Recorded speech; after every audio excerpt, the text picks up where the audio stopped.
आज हम पढ़ेंगे अमेरिकन राइटर जो प्ले राइट है, बहुत बड़े प्ले राइट अर्थर मिलर। और उनका प्ले है ऑल माय सन्स। देखो, ऑल माय सन्स के बारे में बात करने से पहले एक तो इसका टाइटल ही अपने आप में मतलब थोड़ा हटके है। इसे बच्चे एकदम देखते हैं तो समझ में आता ऑल माय सन्स, सभी मेरे बेटे मेरे बेटों के लिए। लेकिन जब आप इस कहानी को पढ़ोगे तो आपको महसूस होगा कि मतलब किस तरीके से इंसान की जिंदगी एक बहुत सेल्फिश बिजनेसमैन लास्ट में आके किस तरीके से पश्चाताप करता है। मतलब उसने देश के लिए बड़ा गलती करी और लास्ट में आकर के फिर ये कहता है कि जो भी व्यक्ति मर गए या जो भी बाहर भी व्यक्ति है सभी मेरे बेटे हैं। मतलब इस तरीके से कहता है। तो एक हत्यारा कह दो आप कि बहुत ही बुरा करा था एक ऐसा परिवार जिसके बारे में मैं बात करने जा रहा हूँ। तो ये देखो कहानी, अगर हम इसकी बात करें ऑल माय सन्स की, इसमें करेक्टर तो आपको दिखाई दे रहे होंगे कि इसमें काफी करेक्टर है, 12-13 करेक्टर इसके अंदर है। लेकिन ये एक बहुत छोटा सा प्ले है, 3 एक्ट प्ले है।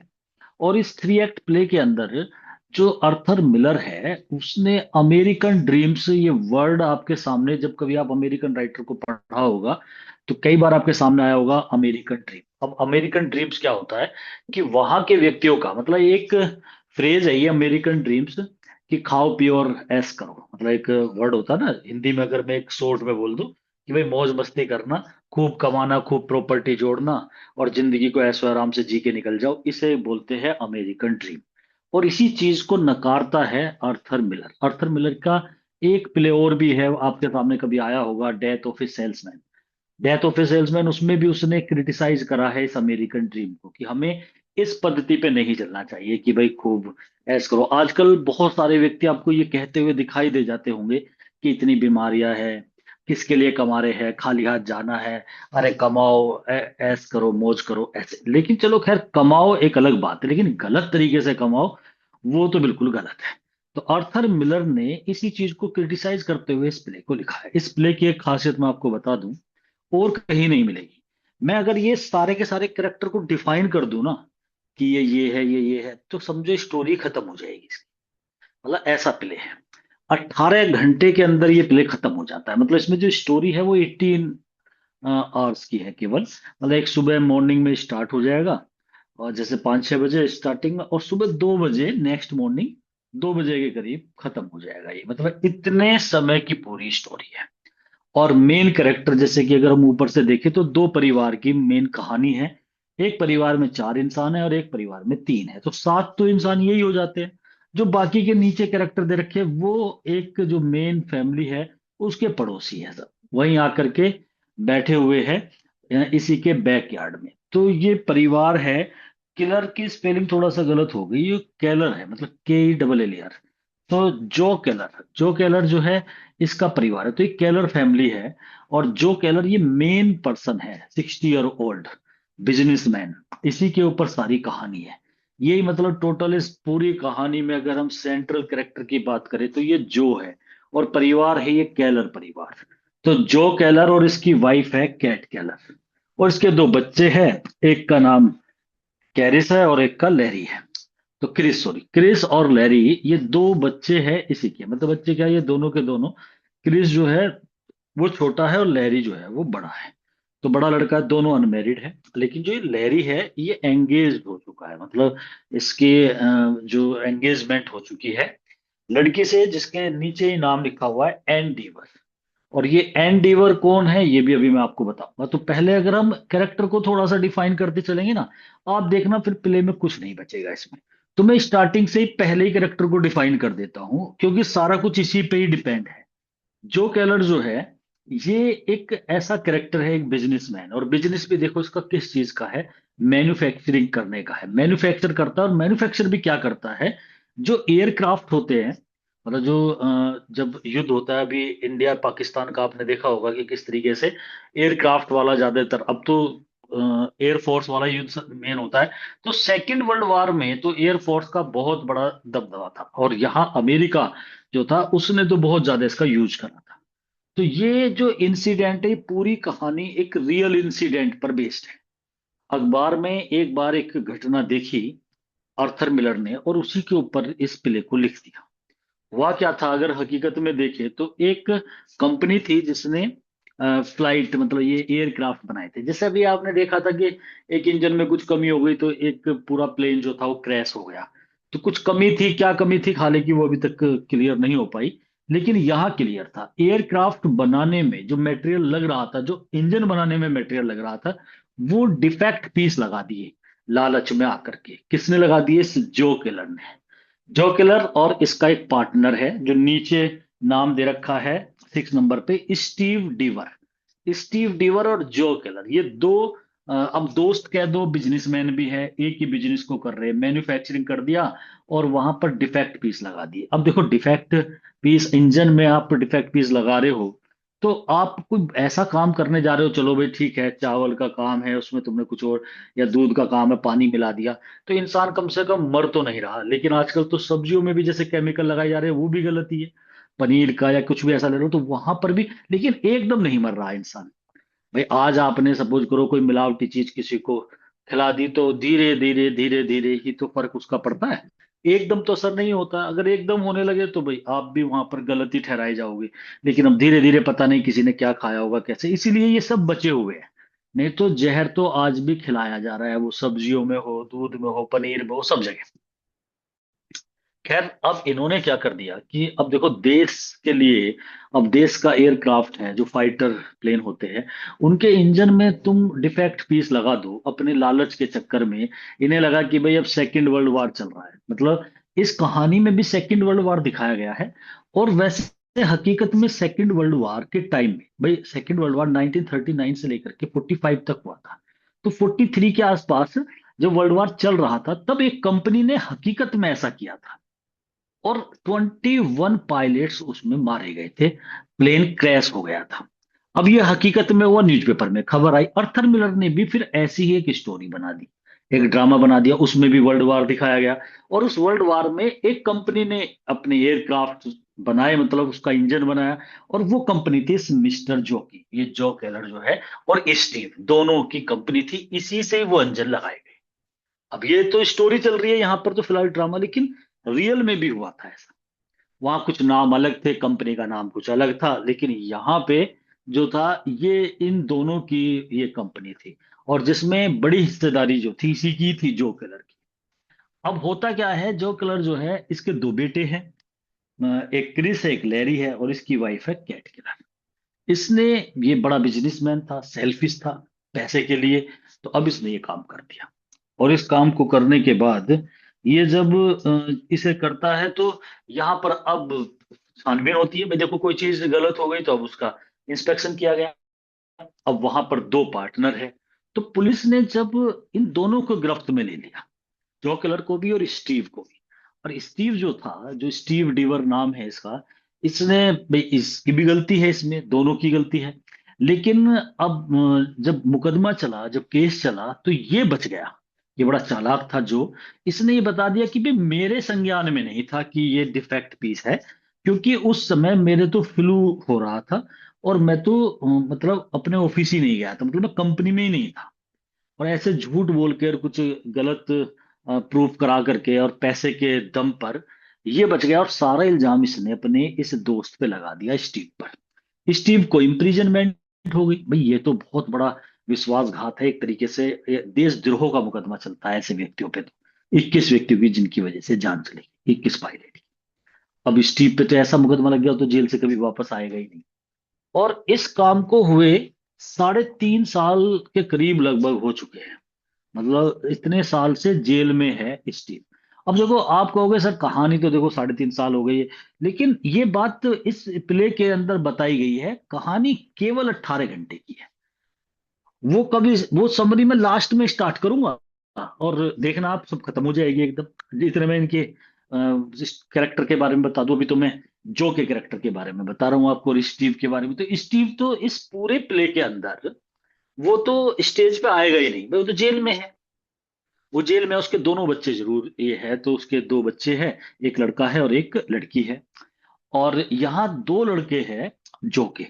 तो जो केलर जो है, इसने इतना बड़ा काम करा, और बाद में जब ये फिर सुसाइड करेगा, ये पश्चाताप होगा इसे लास्ट में। और जब इसका बेटे को पता लगेगा ना इसके बारे में कि भाई मेरे पिता ने ऐसा करा था, 3 3.5 साल में पता नहीं लग रहा है, लेकिन अब पता लगेगा, मतलब आज पता लगेगा, जिस दिन ये कहानी चलेगी ना उस दिन लगेगा। और तब वो अपने पिता से बहुत ज्यादा, मतलब एक हॉट टॉक करेगा, और कहीं जाकर के बड़ी गिलानी आएगी इसके पिता को, और उसे लगेगा कि भाई मेरी वजह से मतलब इतने व्यक्ति मरे। तब ये अब इसके मुंह से निकलेगा, अरे ये मेरे दो नहीं बल्कि ये सभी मेरे ही बेटे हैं, ऑल माई सन्स, सब मेरे बेटे थे, और जो मर गए मैंने गलत करा। और ऊपर जाके कमरे के फर्स्ट फ्लोर पे ऊपर, और वहां जाकर के अपने आप को गन से शूट करके मर जाएगा ये।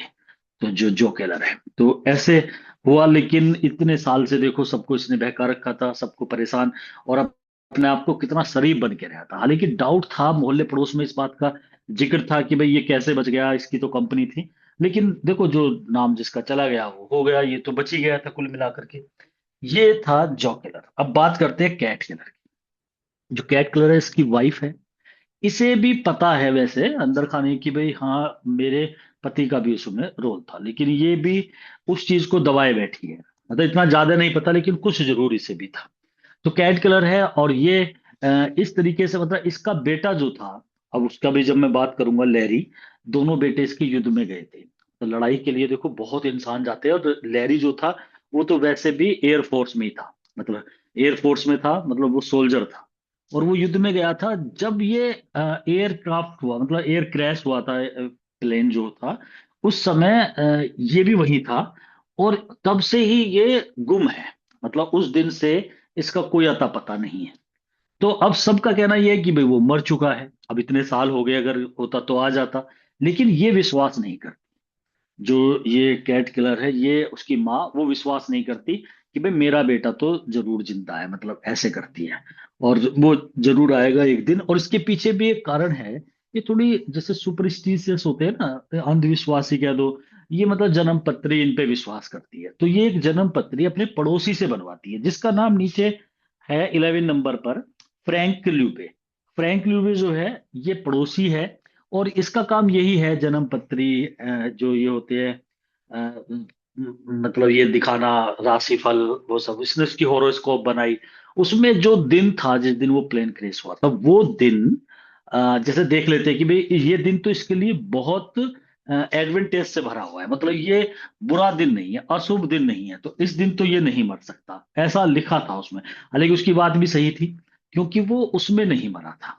वो बाद में उसने सुसाइड करी थी, जब उसे पता लगा मेरा, उसे बाद में पता लगा मेरे पिता का जो है इसमें रोल है, स्टीव का भी। और उसे तो दोनों का ही लगा कि भाई मेरे पिता का भी और स्टीव का, मतलब जो और स्टीव दोनों ने मिलकर के गलत चीज सप्लाई कर दी, और इतने व्यक्ति मारे गए। तो उसकी आंखों के सामने जब उसने डेड बॉडी देखी, तो उस पर रहा नहीं गया, मतलब उसने सोचा कि भाई बहुत बुरा कर दिया मेरे पिता ने। तो उसने भी सुसाइड कर ली थी। और जब सुसाइड करी थी इसने, लैरी ने, तो एक लेटर लिखा था अपनी बिलव्ड को। और वो बिलव्ड जानते हो कौन है? नाम तो उसका बिल्कुल इसके नीचे है लैरी के, एन डीवर। वो एन डीवर बेटी है उस पार्टनर की, जो का पार्टनर जो स्टीव है, उसकी बेटी है एन डीवर। और इन दोनों को, मतलब जैसे दोनों बिजनेसमैन थे ना, उसने अपनी बेटी की शादी उससे तय कर ली थी, लैरी से एन की शादी। तो लैरी केलर हो गया और एन डीवर हो गई, ठीक है ना। तो एन डीवर और लैरी केलर, इन दोनों की एंगेजमेंट हो चुकी थी। अब लैरी को जब पता लगा कि मेरे पिता का भी इसमें रोल है, तो उसने इस तरीके से सुसाइड कर ली थी। और जब इन्हें दोनों बच्चों को पता लगा, एन को, और उसका भाई है, बड़ा भाई है जॉर्ज डीवर, 7 नंबर पे है ना जॉर्ज डीवर। और जब इन दोनों भाई बहन को पता लगा कि इनके पिता को, इन्हें तो जेल में डाल दिया उसके पिता को, तो कि भाई मेरे पिता की वजह से, मतलब ये कुछ ऐसा अपराध है कि जिससे बहुत ज्यादा दुख होता है कि भाई देश के लिए गद्दारी करी है इन्होंने।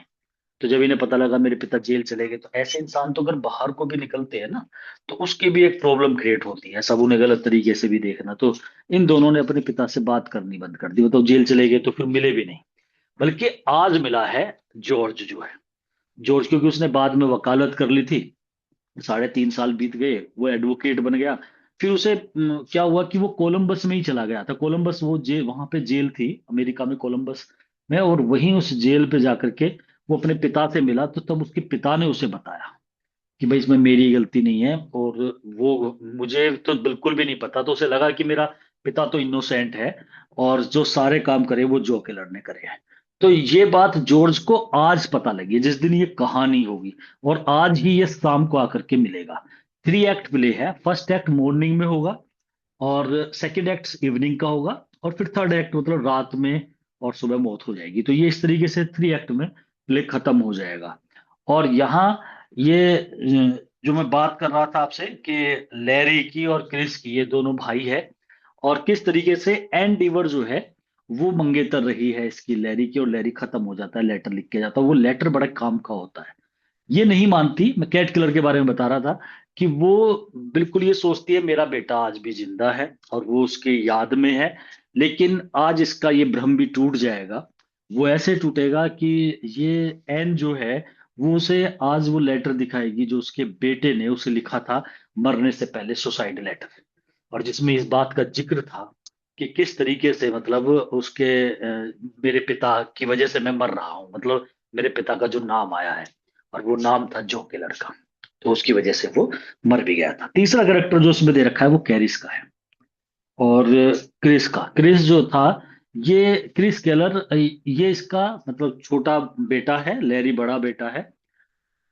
तो छोटा बेटा है क्रिस, ये बहुत ही सोशलिस्ट है, मतलब सामाजिक बातों में, समाज में रहने वाला, समाज के लिए। अब ऐसा व्यक्ति अभी तक तो अपने पिता को सही माना, लेकिन आज इसे भी पता लगेगा कि मेरे पिता की गलती है। फिर इसकी जो हॉट टॉक होगी अपने पिता से, जिसकी वजह से वो सुसाइड करेगा। आज इसका पिता भी सुसाइड करेगा, मॉर्निंग में करेगा, सुबह 2 बजे। और प्ले एंड हो जाएगा वहीं पर ही, उसके सुसाइड करने पर। तो पहले बाप बेटे की रात में बहुत ज्यादा बहस होगी। तो वो ये क्रिस करेगा, क्योंकि इसे अभी तक तो सब कुछ ऐसे ही पता था कि चलो वो मेरे पिता के पार्टनर थे, उनकी गलती थी। लेकिन इसे नहीं पता था, जब जॉर्ज आएगा, जब स्टीव का बेटा जॉर्ज आएगा, वो बताएगा सारी बातें और सब चीज खुल जाएगी, फिर इसका पिता खुद एक्सेप्ट कर लेगा, हाँ जो ये कह रहा है वो सही है। तब बहसबाजी होगी इसकी अपने पिता से, और तब जाकर के वो अपने आप को सूट करेगा और मर जाएगा। तो यहाँ पर ये क्रिस जो है, ये भी बहुत ज्यादा सामाजिक व्यक्ति है, लड़का है। और लैरी का कैरेक्टर बड़ा बेटा है, मर गया। और इसकी जो मंगेतर है एन, जिसका जिक्र इसके नीचे ही है, एन डीवर। तो वो जो है, अब क्रिस जो है 3 साढ़े 3 साल बाद, अब वो एन डीवर आज यहाँ आई है क्रिस के घर पर। और क्रिस और एन अब ये दोनों शादी करना चाहते हैं। भाई पहले से ये जानते थे एक दूसरे को। तो क्रिस का ये मानना था कि भाई मैं, मतलब वो इसे लव करने लगा एन से बाद में, अपने भाई के बाद। तो अब उसका ये था कि भाई मैं इससे शादी करूंगा। जब कैट से ये बात कहते हैं तो कैट कहती है नहीं, वो तो मेरा बेटा भी जिंदा है, वो आएगा, उसी से शादी होगी, मैं नहीं करूंगा। अच्छा, जो भी मना नहीं करता इस रिश्ते के लिए, क्योंकि जो को पता तो था ही कि इसका पिता जो है उसे तो वो तो खुद ही गिल्टी था। तो वो भी कहता है ठीक है, मुझे कोई ऐतराज नहीं है। लेकिन कैट मना कर देती है। एन भी रेडी है, क्रिस भी रेडी है, जो भी रेडी है, लेकिन कैट कहती है कि नहीं, अभी तो वो मरा नहीं है। लेकिन जब ये एन बता देती है, लेटर दिखा देती है, तो तब उसे महसूस हो जाता है कैट किलर को कि भाई वो तो मर चुका है। फिर इनकी शादी की बात चलती है। नेक्स्ट कैरेक्टर है स्टीव। अब स्टीव का कैरेक्टर मैंने आपको बताया ही था कि ये पार्टनर था, अब जेल में है फिलहाल। ये नहीं आएगा स्टेज पे बिल्कुल भी। और लेकिन इसके बारे में जिक्र चलेगा। इसके 2 बच्चे हैं, एक का नाम जॉर्ज है, दूसरे का नाम एन है। जॉर्ज वकील बन चुका है और आज मिलेगा वो अपने पिता से, और तब उसे सारी बातों का पता लगेगा। और इस तरीके से स्टीव जो है, लास्ट में ऐसा भी नहीं है कि मतलब ये दिखाया जाए कि भाई ये छुट के आ गया है, वो कुछ नहीं है। बस उसकी इसका जो पार्टनर है उसकी मौत पे प्ले एंड हो जाएगा। डॉक्टर, नहीं सॉरी, जॉर्ज डीवर, इसका बेटा जॉर्ज डीवर, ये भी मैं बता चुका हूँ, वकील है। और जॉर्ज डीवर जो है, इसके कैरेक्टर के बारे में अगर हम बात करें तो मतलब इसने भी अपने पिता से बोलना छोड़ दिया था। लेकिन आज ये 3.5 साल बाद अपने पिता से मिला, वकील बनने के बाद एक बार जाता है। अब सारी बात ऐसे हो जाती है। और जब ये आकर के बात करता है, कैट किलर को ये बात बताता है, अपनी सिस्टर को भी आकर के कहता है कि हमें इस घर से नाता ही नहीं जोड़ना है। वो बता देता है आकर के कि एन को, कि ऐसे ऐसे बातें, पहले कॉल करता है, उसे फोन करता है, उसे मना करता है कि तुम अब इससे, इसके दूसरे बेटे से भी मतलब शादी नहीं करनी है, क्रिस से भी। क्योंकि ये एक तरीके से मतलब हमारे पिता को फंसाने वाले हैं, इस परिवार से हमें नाता नहीं जोड़ना। अब वो आ जाता है, आने के बाद भी यही बात करता है। लेकिन अब कि भाई हमें इनसे मतलब नहीं करता। लेकिन उसका मतलब ये था इनका कि इसमें क्रिस का क्या दोष है, मतलब वो शादी करने के इच्छुक थी। तो जॉर्ज जब कैट से बात करता है, तो कैट के मुंह से ही निकल जाता है। वो कहता है कि भाई ये कब बीमार हुए थे? तो कहती है नहीं, ये तो 15 साल से आज तक बीमार नहीं हुए मेरे पति। जबकि ये लिखा था एफिडेविट में वहां पर उसने, जो ने, कि मैं उस समय मुझे फ्लू की बीमारी हो गई थी तो मैं कंपनी में नहीं आ रहा था, तो मुझे नहीं पता कि इंजन में कौन से पार्ट किसने करे क्या करे, तो वो मेरा काम नहीं है। तो ऐसे बचाव करा था उसने अपना गलत मेडिकल सर्टिफिकेट लगा करके। जबकि उसकी वाइफ कैट के मुंह से निकल गया जॉर्ज के सामने कि मेरे पति तो 15 साल से आज तक भी बीमार नहीं हुए हैं, मतलब 15 साल से कोई बीमारी नहीं हुई है कैसी भी। तो तब बिल्कुल फैक्ट हो जाता, मतलब इसे कंफर्म हो जाता है जॉर्ज को कि भाई उसी ने मतलब वो ही दोषी है जो है। अब ये डॉक्टर जिम है और डॉक्टर जिम बेलिस और शिव बेलिस, ये दोनों पड़ोसी है। ये भी आके आंगन में बैठे हुए हैं स्टार्टिंग में, जब प्ले स्टार्ट होता है ना, तो ये बैकयार्ड आंगन, जो केलर फैमिली है ना उसका आंगन है, मतलब पीछे की तरफ, वहां पर सब बैठे हुए हैं। सुबह जो ये जो केलर है वो न्यूज़पेपर पढ़ता है, वहीं ये सब आकर के बैठ जाते हैं। तो ये डॉक्टर जिम बेलिस और स्यू बेलिस जो है, ये थोड़े से नैतिकता वाली बातें, अच्छे व्यवहार वाला इंसान होना चाहिए। ये डॉक्टर साहब है तो ये ऐसी ऐसी बातें वहां पर बोलते हैं, तो इनका बस इतना ही रोल है, वहीं दिखाए गए। फिर ये थोड़ी देर में चले भी जाते हैं वहां से। ये इनकी वाइफ है स्यू बेलिस जो है, कैरेक्टर का नाम है बस, ये तो नाम तक ही याद रखना है, वैसे इनका कोई ऐसा रोल है नहीं। इधर एक टॉमी का कैरेक्टर है, ये इनका बेटा है टॉमी।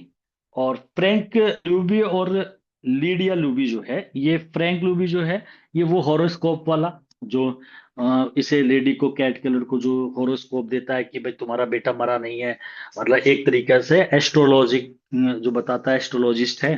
तो ये, और इसकी ये वाइफ है लीडिया लूबी, ये भी दोनों नेबर है, पड़ोसी है। और एक पड़ोस में 8 साल का बच्चा है बर्ट, वो आता है खेलता है, ये खेल खेलता है मिस्टर जो के साथ, और वो भी जेल वाला खेल खेलता है। तो वो कहीं ना कहीं सिंबलाइज करा दिया आर्थर मिलर ने थोड़ा सा, कि ये करता है कि वो जेल में एक एंट्री, तो जैसे थोड़ा भाग करके ऐसे खेल सा खेलते हैं मिस्टर जो के साथ। तो कुल मिलाकर के ये सब कैरेक्टर, तो ये सब पड़ोसी हो गए। और बस थोड़ा सा ये ध्यान रख लेना, ये 12 नंबर कैरेक्टर पे जो लीडिया का कैरेक्टर है, जो जिसकी मैरिज जो है वो फ्रैंक से हो गई है, पहले ये लव जॉर्ज से करती थी। स्टीव जो है ना, स्टीव का बेटा जो है जॉर्ज, एन का भाई, जो वकील बन गया। लेकिन वो भी गया था युद्ध में, जब वो युद्ध में चला गया था तो इसने फिर शादी इससे कर दी थी। बस इसका थोड़ा सा ये है, जो ये लेडिया लूबी है। तो इस तरीके से ये करेक्टर है। अब बताओ कहानी में, अब मैं जब स्टोरी आपको बताऊंगा तो कहानी खत्म सी हो गई है मतलब टोटल। फिर भी मैं एक बार आपको बता देता हूँ। देखो जब ये प्ले स्टार्ट होता है तो ये मॉर्निंग है, सुबह का टाइम है, और जो केलर फैमिली है वहां से स्टार्ट होता है। और आंगन है उनका बैकयार्ड, मतलब बैकयार्ड आंगन होता है केलर फैमिली का, वहां स्टार्ट होता है। इससे पहली जो रात गई है जब ये प्ले स्टार्ट होता है, एक बड़ा तूफान सा आया था, उसने एप्पल का एक, इनके यहाँ पे पेड़ लगा हुआ था, वो भी गिर गया, इतनी तेज हवा चली थी। उस पेड़ का मैं इसलिए जिक्र कर रहा हूँ क्योंकि वो याद में लगाया गया था। जो लैरी की मौत हो गई थी 3.5 साल पहले, वो मिस हो गया था, मतलब अब मिस कह दो आप, लेकिन मौत तो उसकी तभी हो गई थी। तो उसकी याद में वो एप्पल का पेड़ लगाया था, जो कि आंधी में टूट गया, वो गिर गया था। तो एक वो चीज भी मतलब एक सिंबलाइज करता है उसके लिए कि भाई वो गिर गया था। और इस तरीके से ये प्ले स्टार्ट यहाँ से होता है। तो यहाँ ये सारे पड़ोसी हैं, सब वहां आए हुए हैं। लैरी की मौत हो चुकी है, क्रिस जो बेटा है छोटे वाला वो है वहां पर, और आज आई हुई है कैट केलर भी यहीं पर है। तो ये सब है। और सॉरी, कैट केलर नहीं, एन डीवर जो है वो भी आई हुई है। और शादी की बात चलती है छोटे बेटे से, क्रिस से। तो ये सारा का सारा परिवार इस जगह है, पुरानी बातों का जिक्र होता है कि भाई ऐसे ऐसे हुआ था, उन सारी चीजों का। कैट क्लर मान नहीं रही है, तो यहीं पर जॉर्ज जो है वो आता है, और तब आकर के बताता है, सारी बातों का खुलासा करता है कि भाई असली जो है जिम्मेदार वो मिस्टर जो है। वो मिस्टर जो एकदम तो वो बात मानता नहीं है, और कैट केलर जो थी वो कहती है कि मैं जो है, मतलब मेरा बेटा तो अभी जिंदा है। ये है तो लैरी आकर के, अब दोनों भाई बहन एक तरीके से पर्दाफाश करते हैं। कुछ जॉर्ज आके कर देता है, और रहा साहे कसर जो है वो लैरी के जो मंगेतर थी एन डीवर, वो उस लेटर को दिखा के कर देती है, जो लैरी ने उसे लिखा था कि मेरे पिता ने ऐसा काम करा है जिसकी वजह से मैं आत्महत्या कर रहा हूं। अब उस बात को ये मिस्टर जो सुन लेता है। सुन करके अब उसे लगता है कि बताओ, मैंने अपने बच्चों के लिए, मतलब उनकी खुशी के लिए तो करा था इतना सब कुछ, मैं कौन सा अपनी छाती पे रख के ले जाता, ऐसी तो बोलते हैं। तो अब दोनों बाप बेटों का जो एपिसोड चलता है, वो है मतलब जो अर्थर मिलर कहना चाह रहा था। वहां पर ये होता है कि बेटा बाप से ये बोलता है जो क्रिस है कि भाई तुम्हें क्या जरूरत पड़ी थी पिताजी, तो पापा कि भाई तुमने देश के लिए कितनी बड़ी गद्दारी करी। और वो यही बात बोलता है। पहले तो वो स्वीकार ही नहीं करता, मिस्टर जो कहता है कि भाई पहले अपनी गलती स्वीकार नहीं करता। ये तो कह देता है हाँ मैंने ये करा है, लेकिन मैंने किसके लिए करा है, मैंने अपने परिवार के लिए करा है ना भाई। मैं आपके लिए, तुम्हारी मदर के लिए, अपने दोनों बच्चों के लिए तो इस चीज को कर रहा था कि कब तुम्हें खुशियां मिले, कि हमें ऐसी खुशी नहीं चाहिए। अब ये थोड़े डायलॉग वे थे जो कई फिल्मों में आपने देखे होंगे। जैसे कभी कभी हीरोइन होती है, उसका पिता होता है, तो उसे हीरो बता देता है तुम्हारे पिता तो बहुत ज्यादा इस तरीके से मतलब एक तरह से ट्रेटर है, या वो बहुत ही विलन टाइप के है। तो उसे विश्वास नहीं होता, लेकिन जब पता लगता है तो तब वो किस तरीके से अपने पिता से लड़ती है। और उसका पिता यही डायलॉग बोलता है वहां पे, आपने मूवीज में देखा होगा कि अरे मैं अगर कुछ कर रहा हूं तो मैं तुम्हारे लिए तो कर रहा हूँ, मैं किसके लिए कर रहा हूँ, तुम्हें अच्छे आरामदायक जिंदगी मिले, ये देख रही हो ये झूमर, ये सब चीजें, या ऐशो आराम, ये घर, ये बंगला, ये गाड़ी, ये सब इसी ऐसे ही कमाई है मैंने, और तुम इसके हैं। तो वो तब वो बोलती है मुझे अब सब चीजों से घिन आ रही है। ऐसे मैंने कई मूवीज में ये सीन देखा। बिल्कुल क्रिस के और उसके पिता के डायलॉग सेम ही चलते हैं। और जब वो लैरी का लेटर दिखाया जाता है ना, और जब उसे पता लगता है कि अरे मेरा बेटा भी मारा गया, मतलब वो एक तरीके से इसलिए मर गया कि मैंने ये काम करा है, तो उसे लगा कि मतलब मैं तो हत्यारा अपने बेटे का भी हो गया, फिर किस चीज के लिए कमा रहे हैं। और आज मेरा दूसरा बेटा भी मेरी बुराई कर रहा है, मेरे मुंह पे मतलब ऐसा बोल रहा है। तो तब बस वो ऊपर जा करके अपने आप को शूट कर लेता है। पुलिस का उसके बेटे ने पुलिस भी बुला ली थी इसे पकड़ाने के लिए, लेकिन उससे पहले वो अपनी जान ले लेता है और वो मर जाता है। मरते ही ये एक्ट खत्म हो जाता है। तो वही है, अब देखो मैं आपको कहानी भी किस तरीके से बताऊं, हो गई खत्म, ये स्टोरी थी इसकी।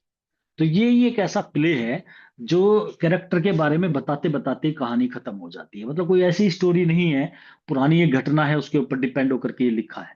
तो अब हम इसके क्वेश्चंस को कर लेंगे नेक्स्ट वीडियो में। फिलहाल तो समरी में इतना ही करेंगे इसे कंप्लीट।